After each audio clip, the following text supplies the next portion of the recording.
501호의 8번째 구들이 지금 시작합니다.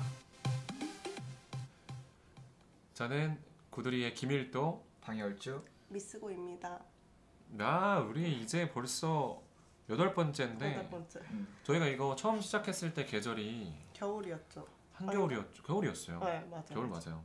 벌써 몇 달이 돼가지고 지금은 오늘이 지금 정말 4월 네. 4월로 접어드는 날이 됐습니다.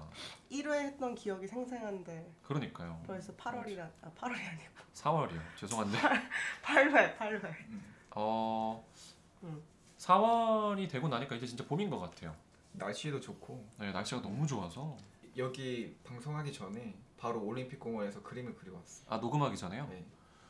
아니 제가 오늘 조금 일찍 올 것 같아가지고 열주님한테 전화를 했는데 열주님이 지금 그 올림픽공원에서 그림을 그리고 있다는 거예요. 근데 약간 그걸 듣자마자 아 정말 이 날씨를 온몸으로 정말 잘 보내고 있구나. 근데 이런 건 정말 좋은 것 같아요. 그냥 날씨가 단순히 아 날씨 오늘 좋네 하고 끝나는 거 말고 그 날씨가 1년 중에 정말 좋은 날씨가 며칠 안 되거든요.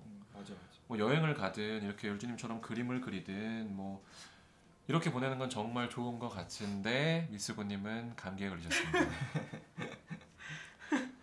지금 오늘 미스고님의 목 상태가 많이 좋지 않아요. 지금 네, 전체적으로 자꾸 코도 훌쩍거리고 기침도 네. 나가지고 더러워요.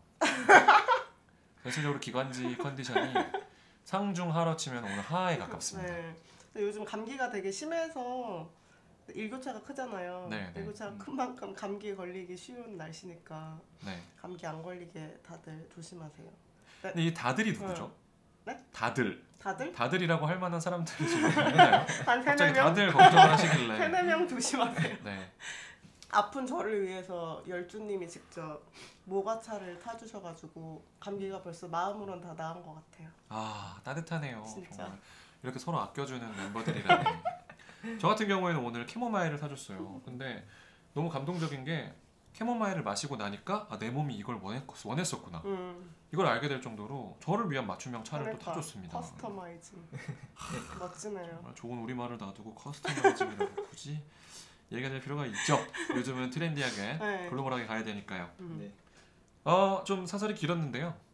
8번째 구두리가 풀어갈 이야기는 저희가 이제 이 방송을 한 지가 어느덧 몇 달이 지났는데 그쵸. 오늘의 키워드는 성장입니다. 성장. 성장 이 좋죠. 계절과도 관련이 있잖아요. 맞아. 모든 봄. 만물이 성장하는. 맞아요. 피어나는. 네. 그러면 제가 가장 좋아하는 네. 계절 중에 하나죠. 봄이요? 네. 4개 중에 좋아하는 계절 중에 하나면 네. 대부분의 계절을 좋아하시는 거 아닙니까? 제일 좋아하는 계절도 아니고 계절 중에 하나예요. 가장 좋아하는 계절이기도 하고 제가 녹색을 가장 좋아하거든요. 약간 피어오르는 성장, 아. 약간 이런 키워드를 제가 좋아합니다. 그렇다면 오늘은 열주님이 가장 좋아하는 키워드를 가지고 네. 지금부터 팩트 먼저 시작해 보겠습니다.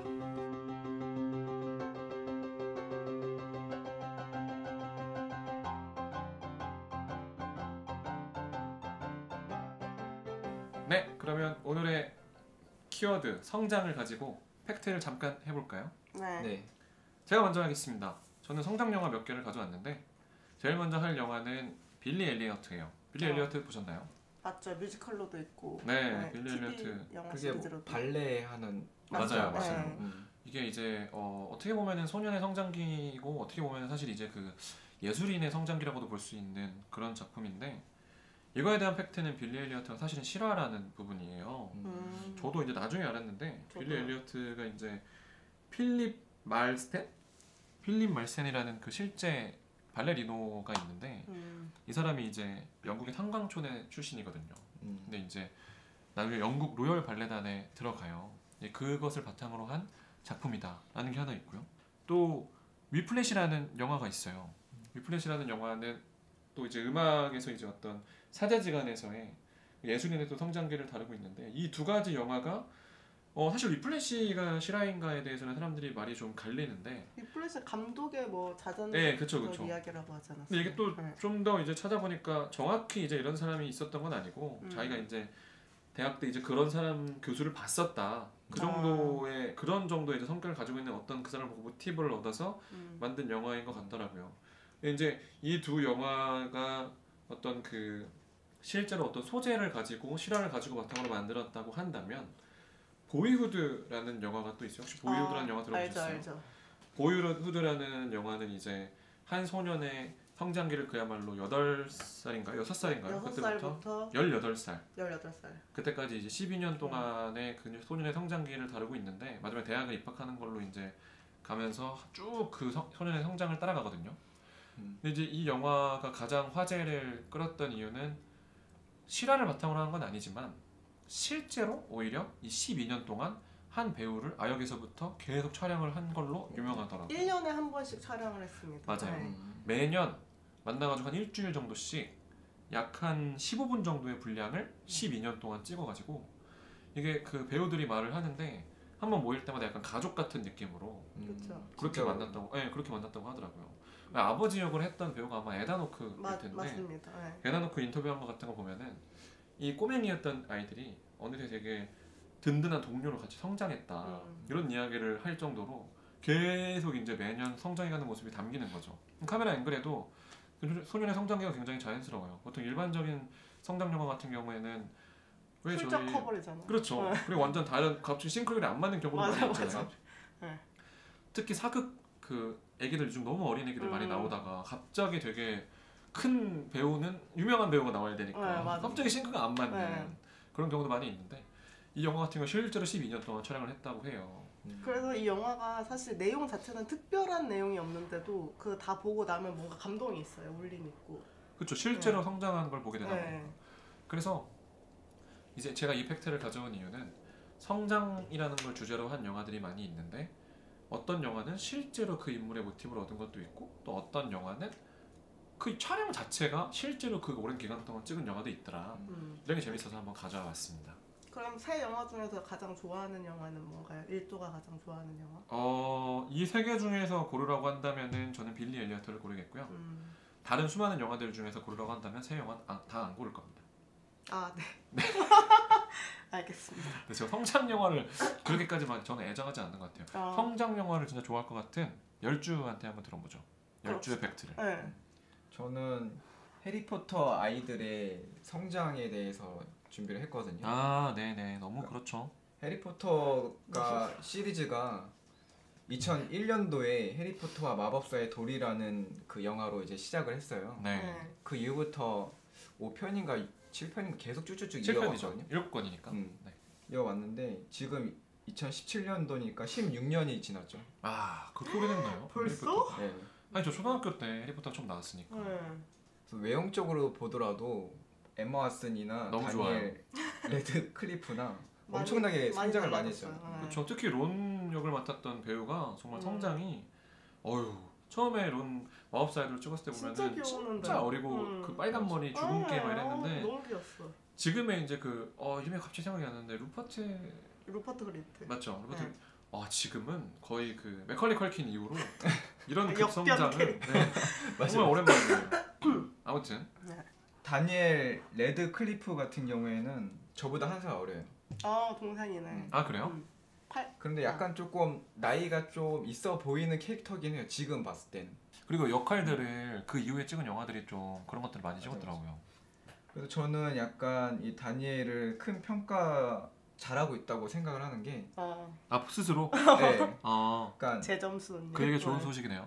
필로그래피를 보더라도 팩트적으로 봤을 때 뭐 판타지, 드라마, 전쟁, 공포, 멜로, 범죄, 스릴러 여러 가지 다양하구나. 네, 지금 24작을 했더라고요. 그리고 연극에도 나왔어. 에쿠스라는 연극에도 나왔는데 거기서 전라를 감행한 그런. 에쿠스라는 연극은 우리나라에서도 하고 있어요. 아니 근데 에쿠스에 여기 레드클리프가 나왔다고. 그러니까요. 그냥 그렇다고요? 네. 죄송해요. 갑자기 아는 척하고 싶었어요. 보면은 되게 다양한 작품에 도전하고 있고 캐릭터 자체도 뭐 예전처럼 뭐 마법사에 하는 것처럼 그렇게 약간 그런 SF가 아니라 실제로 역할도 다양하게 하더라고요. 맞아요.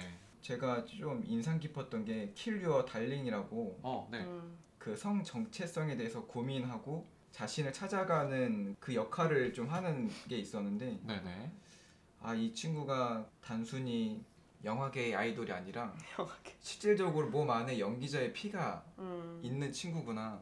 약간 그런 게 느껴졌거든요. 완전 그 흥행을 달리는 영화들을 요즘에 막 그런 것들 있잖아요. 막 뭐 멜로나 완전 흥행을 달리는 유명한 배우는 아니지만 대중적인 배우는 아니지만 앞으로도 작품성 있는 그런 역할들을 잘 하지 않을까 싶더라고요. 그럴 것 같아요. 다니엘 레드클리프가 선택하는 작품들을 보면 품이 많이 들지만 그거에 비해서 대중적으로 인기를 얻을 수 있는지는 좀 고개가 갸우뚱거려지는 작품들을 많이 고르더라고요. 맞아. 근데 아역 배우들이 원래 아역 배우의 탈을 이렇게 아역 배우를 탈피하기가 되게 힘들잖아요. 아역 그 배우 이미지가, 출신이라는 맞죠. 그런 딱지를. 근데 그거를 이제 떼기 위해서 많이 노력을 한다는 생각이 듭니다. 근데 해리포터 같은 경우에는 그 캐릭터가 주는 게 너무 강렬해서 맞아. 거기서 벗어나기도 진짜 어려울 거예요. 맞아요. 그 다음에는 엠마 왓슨이 있는데요. 너무 좋죠. Beauty and the Beast 다 보셨죠? 네. 그 엠마 왓슨도 작품을 굉장히 좀 많이 한 편이거든요. 그렇죠. 20작 정도 했는데 해리포터 다음에 좀 유명한 게 월플라워나 뭐 노아나 최근에는 미녀와 야수로 한 방에 빵 터졌죠 이제. Beauty and the Beast. 네, 저는 개인적으로는 그 아직 해리포터에서 했던 그런 지적이고 똑똑한 약간 그런 이미지가 강해서 그런지 다양한 역할을 수행은 하지만 약간 좀 방해되는 느낌? 아직은 저는 그렇게 좀 느껴지더라고요. 아, 그렇군요. 크게 주인공 3명이 있었잖아요. 주인공에서 마지막에가 루퍼트 그린트라고. 네네네네.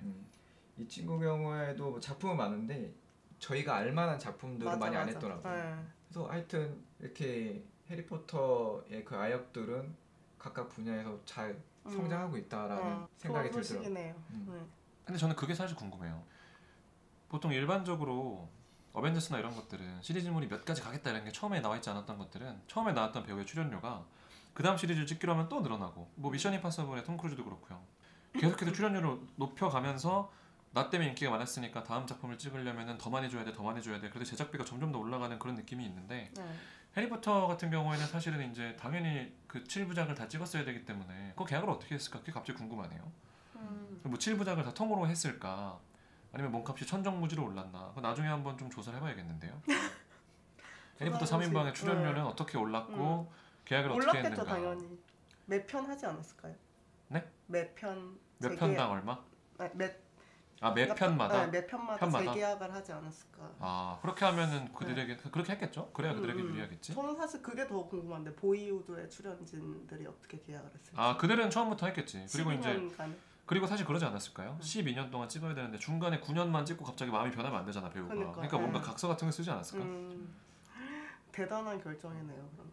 근데 또 어떻게 보면은 1년에 한 번 모여서 일주일 정도 하는 거니까 뭐 그 장면에 나오지 않은 배우들도 있었고 매년 주인공은 매년 모였겠지만 맞아.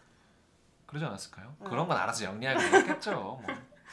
그래서 제가 정리하면은 저는 다니엘 레드클리프가 항상 거기에 쉼표를 주시네요. 레드클리프 부분에 약간 좀 높게 평가를 하고 그 도전하는 모습이 저를 보는 것 같아서 좀 좋습니다. 다니엘 레드클리프의 모습에서 나를 발견했고 그 녀석이 나만큼이나 열심히 노력하는 모습이 보기 좋았다 라는 평이었습니다. 그래서 높은 점수를 주겠다. 엠마 왓슨과 루퍼트 그린트는 상대적으로 나 정도만큼의 노력을 보여주거나 성취를 하는 것 같지는 않아서 이 친구들은 아쉽다. 그런 느낌. 뭐 좋네요. 좋습니다. 그럼 제 순서인가요? 네. 저도 약간 비슷한 건데 저도 아역 배우 출신 배우 2명에 대해서 조사를 했거든요. 네. 첫 번째 인물은 조디 포스터예요. 조디 네네. 포스터는 1962년 11월생이고 지금 올해로 연기 인생 50년이 넘은 베테랑 배우입니다. 근데 조디 포스터는 3살 때 광고에 출연하면서부터 그 연기자로서의 데뷔를 시작했어요. 네. 그리고 8살 때부터 이제 배우의 출연이 원래 오빠가 8살 때부터 아역 배우로 출연을 하고 있었는데 조디 포스터가 오빠가 광고를 찍는데 따라갔다가 이제 캐스팅이 돼가지고 데뷔를 하게 됩니다. 그래서 대학 입학 전에 이미 50편의 영화와 TV에 출연할 정도로 굉장히 어린 나이에 다작을 했고요. 야, 아까 20몇이라 그랬는데 정말 더 뛰어넘네요. 네, 더 뛰어넘죠. 진짜 많이 했습니다. 그리고 1976년에 택시 드라이버라는 작품에 출연하게 되면서 14살에 여우주연상 후보에 오르게 돼요. 그래서 굉장히 어린 나이부터 굉장히 두각을 나타냈고요. 그 다음에 1988년에 피고인이라는 영화에 출연하면서 첫 번째 아카데미 여우주연상을 수상하게 되고, 네. 1991년 3년 뒤에는 양들의 침묵으로 두 번째 아카데미 여우주연상을 수상을 하면서 30살 이전에 두 번째 아카데미상을 수상한 첫 번째 여배우로 이제 기록에 남았습니다. 네, 30살 이전에 이렇게 대단한 일을 한 게 참 저로 많은 걸 느끼게 해줬어요. 전 아직 아무것도 안 했는데. 하필 나이가 또. 그러니까 저랑 비슷해가지고. 그러니까요. 그리고 그 후에는 감독으로도 데뷔하고 영화사도 설립을 해서 에그픽처스라는 영화사도 설립을 해서 네. 많은 영화도 이제 배급하고 제작을 했습니다. 다재다능하네요. 네, 굉장히 다재다능하고 헐리우드 여배우 중에서 가장 지적이고 연기를 잘하는 여배우인 조디 포스터였고요. 그다음 남자 배우는 이제 레오나르도 디카프리오인데 디카프리오는 1974년 11월 11일 빼빼로 데이 때 탄생을 했어요. 그래요? 네. 네, 빼빼로 데이보다도 한참 전이지만 어쨌든 11월 11일이니까. 네. 근데 제가 조사를 하다가 왜 레오나르도라는 이름인가에 대해서 나왔는데 네. 어머니가 레오나르도 디카프리오를 임신했을 때 이탈리아 미술관에 갔는데 거기서 레오나르도 다빈치 작품 앞에서 미술 감상을 하고 있는데 아 진짜? 이 애기가 배 안에서 발을 찬 거예요. 엄마 발을. 근데 처음으로 발로 차는 게 느껴져가지고 이름을 레오나르도로 지었다고 합니다. 운명이네요. 네, 그래서 영화배우로 데뷔를 한 후에도 다른 이름으로 이름을 바꾸라는 거를 권유를 많이 받았음에도 본인의 이 레오나르도라는 이름을 계속 사용하면서 연기 생활을 했고요. 그랬구나. 네. 그 다음에 14살 때 형을 따라서 CF 모델로 데뷔를 하게 됩니다. 네. 그리고 TV 시리즈는 1989년에 뉴 래시라는 TV 시리즈로 데뷔를 했고요. 네네. 그리고 이제 그 디카프리오의 인생을 좀 바꿔놓은 작품은 바로 길버트 그레이프라는 작품인데 네. 이거를 찍었을 때 이제 디카프리오가 19살이었는데 오스카 네, 나무조연상에 노미네이션 되는 그런 네, 기쁜 그러니까 이게 그때 이게 그거죠? 지적장애 네, 지적장애 역할을 맡으면서 네, 어쨌든 배우로서의 뭐라고 해야 되냐라는 생각을 하게 된 거죠. 이제 길버트 그레이프라는 영화 자체가 워낙에 이제 연기 천재라는 얘기가 많이 돌고 그때 유명한 일화잖아요. 실제로 지적 장애인을 섭외한 게 아니냐 네, 이런 얘기도 많이 돌았다고 하잖아요. 배우로서 더 성장하는 그런 계기가 된 거죠. 그렇죠. 그리고 그 후에도 이제 뭐 토탈 이클립스나 타이타닉 등의 영화에 출연하면서 오스카상 수상 나무주연상 수상 후보로 계속 올랐는데 네. 계속 떨어지다가 드디어 6번째 만에 레버넌트로 나무주연상을 수상한. 저희가 한번 다룬 적이 있죠. 네, 그렇죠. 저희가 이제 레버넌트라는 영화를 다루면서 얘기를 했었는데. 맞아요, 맞습니다. 네. 어쨌든 디카프리오와 조디 포스터는 굉장히 어렸을 때부터 연기 그 경험을 쌓으면서 지금은 탄탄한 연기 실력을 유지하고 있는 이 두 헐리우드 배우에 대해서 조사를 했습니다. 정말 고생하셨습니다. 기침과 함께 고군분투하시면서 이 두 가지를 이어나가기 위해서 네. 정말 고생하셨네요. 거의 이 두 아역 배우의 삶만큼이나 정말 우여곡절이 많은 우여곡절을 다 겪고 있어서 정말 기관지 쪽으로 한층 더 선장하신 그런 모습을 볼 수가 있어서 좋았어요. 네. 성장이라는 키워드로 저희가 뭐 아역 배우 얘기나 성장을 다룬 영화, 해리포터까지 얘기를 해봤는데요. 네. 팩트는 오늘 좀 담백하게 이쯤에서 마무리를 하고 네, 오늘 짧게 저희 이제 다음 영화인 임팩트 영화 오늘 저희 뭔가요? 스타트 포 10이라는 영화입니다. 네, 스타트 포 10이라는 영화의 어떤 줄거리 소개부터 오늘 느낌 있게 다시 시작해 보도록 하겠습니다.